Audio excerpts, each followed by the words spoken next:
Today I'm going to teach you how to use transfer paper. Basically, it's a paper that has a graphite behind it. I'm going to put my own portrait on top of a canvas. Something that might help you is if on a Google Doc you change the colorizing and kind of mess around with the contrast, and you can kind of get bigger sections of black that might make it a little bit easier for you before you print. I just made mine black and white. So what I'm going to start with is I taped it down and I slid my carbon paper underneath. You can see that one side is darker than the other. That's the side that's going to rub off. After you have that sandwiched underneath and it's placed where you want it on the canvas, I suggest taping down the other side as well. Then what you want to use is a pen. I like to use a red pen because then I can kind of see where I went over already.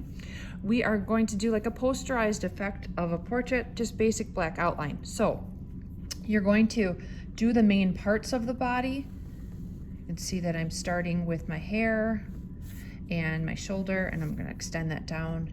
And then you're going to do your features, your lips, your teeth.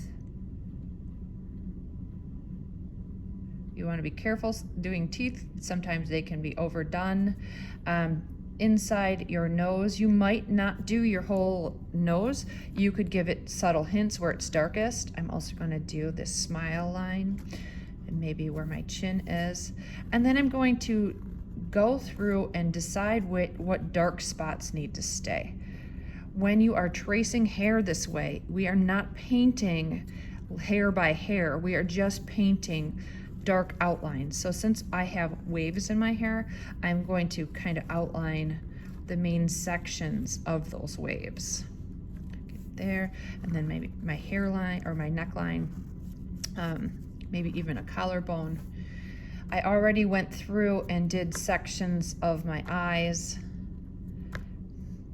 eyebrows, and then something to help you with the black is you can kind of go through and decide what's going to be those black sections, and you put a little X in those sections.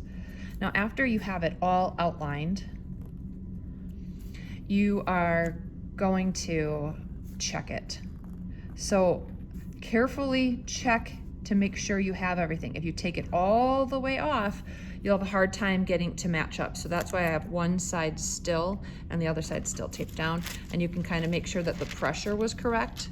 And if you look, you can see all of my subtle lines, and I missed an area over here. So what I'm going to do is then I'm going to lay it back down. Because I have this tape here, I can kind of draw in what I think would be. It's kind of cropped off, but it looked a little unfinished without that last loop.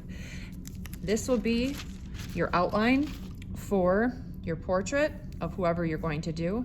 I did suggest you paint the whole canvas background and then do this technique later. You can also go back in with a black paint pen. We have black and we have white paint pens to do this portion, which will be a lot easier than painting with a brush. So those little tips are just for you to feel a little bit more successful with this Lobo style painting.